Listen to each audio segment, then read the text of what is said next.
नमस्कार, स्वागत करते हैं स्टडी BNY चैनल पर। आज के सेशन में अंतर्राष्ट्रीय जो मूल मात्रक हैं, यानी जो हमारे 7 मूल मात्रक हैं, उन मूल मात्रकों की क्या परिभाषाएं हैं, इनको कवर करने वाले हैं। जैसे 1 मीटर क्या होता है, 1 किलोग्राम क्या होता है, 1 सेकेंड क्या होता है, यानी इन परिभाषाओं को किस प्रकार से परिभाषित किया गया है, इनका बेस क्या था, या फिर हम किसको माने 1 मीटर क्या है, क्या वैज्ञानिकों ने नियम बनाए या फिर क्या मानक बनाए, इन सारी चीज़ों को कवर करने वाले हैं।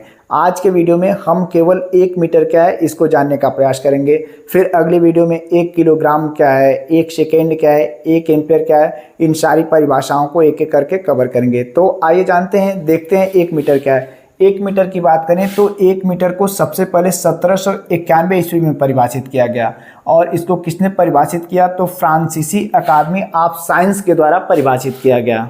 इन्होंने बताया कि 1 मीटर वह दूरी है जो पृथ्वी के भूमध्य रेखा से उत्तरी ध्रुव के 10 लाखवें हिस्से के बराबर है। यानी पृथ्वी की जो परिधि है, उस परिधि के चतुर्थांश के 10 लाखवें हिस्सों को ये क्या माने? 1 मीटर माने। यानी पृथ्वी की परिधि के 1/4 के 10 लाखवें हिस्से को ये मीटर माने। ये परिभाषा जो थी केवल सैद्धांतिक थी, यानी इसका कोई प्रयोगात्मक कार्य नहीं हुआ था, केवल माना गया था। अब इस मानक में क्या थी? बहुत सारी कमियां थी। जैसे पृथ्वी का उतार चढ़ाव होगा तो क्या होगा? पृथ्वी की उत्तरी ध्रुव से और भूमध्य रेखा के बीच की जो दूरी है बढ़ जाएगी। बढ़ने से क्या होगा? हमारा मानक जो होगा वो परिवर्तित हो जाएगा। अगर घट जाती है तब भी मानक अपरिवर्तित हो जाएगा। इसके बाद भौगोलिक स्थितियां थी, तो ये मानक ज़्यादा दिन तक नहीं चला। ये 1791 से केवल 1799 ईस्वी तक चला। फिर 1799 ईस्वी में पुनः IBWM द्वारा मीटर को एक दूसरे तरीके से परिभाषित किया गया। ये IBWM क्या है? ये international bureau of weight and measure नाम की संस्था है, और इस संस्था का जो कार्यालय वो फ्रांस की राजधानी पेरिस में है। इनके द्वारा क्या किया गया? अब मीटर को फिजिकल फॉर्म में व्यवस्थित करने का कार्य किया गया। अब ये क्या करते हैं कि एक फ्रांस के उत्तरी हिस्से में डंकर्क नाम का शहर है, उस शहर के एक पॉइंट को लेते हैं।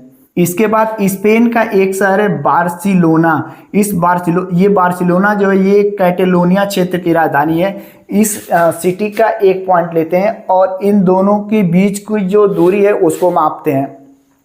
और किसके द्वारा मापते हैं? तो लिग्नेस के द्वारा मापते हैं। और लिग्नेस जो था उस समय फ्रांस के क्षेत्र में या फिर फ्रांस के देश में एक मानक पैमाना था। इस पैमाना से इसको मापते हैं और बताते हैं 1 मीटर बराबर 443.26 लिग्नेस। यानी अब हमारा जो मीटर पैमाना था वो फिजिकल फॉर्म में था, यानी फिजिकल दूरी को रियल में मापा गया और उसके एक विशेष हिस्से को 1 मीटर मापा गया।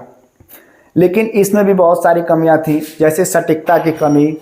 ये धीरे धीरे वैज्ञानिक प्रगति हुई, यानी टेक्नोलॉजी आई, तो मीटर को एक विशेष दूसरे तरीके से परिभाषित करने का प्रयास किया जाने लगा। विशेष मान की आवश्यकता थी, जिससे मतलब कि हम कोई फिजिकल फॉर्म में रख दें और उसके बाद उसे हम 1 मीटर माने। तो इसके बाद क्या होता है कि पुनः 1889 ईस्वी में यही संस्था, कौन? IBWM, जिसे हम कहते हैं international bureau of weight and measure, ये क्या करती है? एक छड़ बनाती है। वो छड़ किसकी बनाती है? प्लेटिनम और इरेडियम धातु की।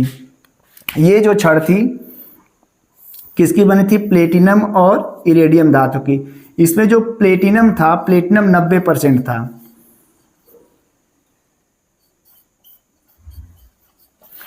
कितना था? 90%। और जो इरेडियम था, इरेडियम कितना था? इरेडियम कितना था? तो ये 10% था। इसकी एक छड़ बनाते हैं और इसको 0 सेंटीग्रेड टेम्परेचर पे रख देते हैं, यानी किसको? इस छड़ को। इसके बाद इन दोनों सिरों के बीच की दूरी को नापते हैं और इस दूरी को क्या बोलते हैं? 1 मीटर। अब जो हमारा मीटर पैमाना था ये फिजिकल फॉर्म में था, उसको हम देख सकते थे। इसके बाद क्या करते हैं? इसकी कॉपी को पूरे देश में विदेशों में बांटते हैं और वहीं से हमारा क्या होता है? पहला फिजिकल फॉर्म में मीटर पैमाना आता है और उसका हम उपयोग करते हैं। इसके बाद क्या होता है? इसमें भी कुछ कमियां निकलने लगी। जैसे जैसे हमारी टेक्नोलॉजी बढ़ी, क्या था? ये तो फिजिकल फॉर्म में था, यानी इसमें फ्रिक्शन हो सकता है ये पृथ्वी के कारकों द्वारा प्रभावित हो सकते हैं। टेम्परेचर में ये प्रभावित हो सकता है, घिसने के कारण इसमें के जो लंबाई है उसमें कमी आ सकती है। तो फिर इस मानक को भी हटा दिया गया। पुनः 1760 ईस्वी में एक मीटिंग होती है और यह meeting general conference of weight and measure के द्वारा ली जाती है, जिसका शॉर्ट फॉर्म है CGPM। और ये जो शॉर्ट फॉर्म है ये फ्रेंच भाषा से लिया गया है, इसीलिए यहाँ पी है, तो पी को देकर आप कंफ्यूज मत होइएगा। और इस मीटिंग द्वारा क्या होता है कि जो पिछली परिभाषा थी प्लेटिनम इरेडियम की, उसे अमान्य घोषित कर दिया जाता है और मीटर की एक नई परिभाषा बनाया जाता है। और उस मीटर की नई परिभाषा बनाने के लिए क्रिप्टन 86 परमाणु का इस्तेमाल किया जाता है। क्रिप्टन 86 परमाणु की बात करें तो ये एक आइसोटोप है जिसका परमाणु द्रव्यमान 86 है, जिसमें 38 प्रोटॉन होते हैं और 48 जो है न्यूट्रॉन होते हैं। और बताया जाता है 1 मीटर वह दूरी है जो शुद्ध क्रिप्टन 86 के विकिरण की विशेष तरंगदैर्घ्य की लंबाई के 16,50,763.73 गुने के बराबर है। यानी अब जो लंबाई को बताया जाता है कि जो क्रिप्टन 86 है उसके परमाणु की विकिरण की जो तरंगदैर्घ्य है और उस तरंगदैर्घ्य की जो लंबाई है उस लंबाई के 16,50,763 गुने को 0.73 गुने को 1 मीटर माना जाता है। और इस प्रकार नई परिभाषा जो बन के आती है वह इस प्रकार आती है कि 1 मीटर वह दूरी है जो शुद्ध क्रिप्टन 86 के विकिरण की विशेष तरंगदैर्घ्य की लंबाई के 16,50,763.73 गुने के बराबर है। पुनः 1983 में मीटर की परिभाषा को अमान्य घोषित कर दिया गया और मीटर की एक नई परिभाषा बनाई गई और यह परिभाषा नेचर से संबंधित थी और किसी फिजिकल फॉर्म की वस्तु से नहीं रिलेटेड थी, जिससे यह आने वाले भविष्य में या सदियों तक इस परिभाषा में या इस मानक में कोई परिवर्तन न हो, जिसके कारण अब जो मीटर की परिभाषा इस्तेमाल करने के लिए लाइट की स्पीड का इस्तेमाल किया गया और यह माना गया कि 1 मीटर वह दूरी है जो प्रकाश शून्य में यानी निर्वात में 1/29,97,92,498 हिस्से में तय करता है।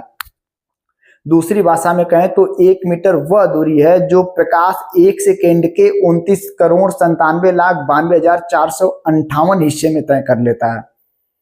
और इस प्रकार मीटर की जो परिभाषा थी वो प्रकाश की चाल से संबंधित हो गई और वर्तमान में मीटर की आज भी यही परिभाषा है, यानी 1 मीटर वह दूरी है जो प्रकाश शून्य में 1/29,97,92,458 सेकंड में तय करता है। ये थी मीटर की भिन्न भिन्न परिभाषाएं जिसको मैंने बेहतरीन तरीके से आपको बताया। अगर दोस्तों ये वीडियो आपको पसंद आती है तो प्लीज़ वीडियो को लाइक ज़रूर करें और अपना प्यार देना चाहते हैं तो चैनल को सब्सक्राइब जरूर करें। मिलते हैं अगले वीडियो में, तब तक के लिए जय हिंद जय भारत।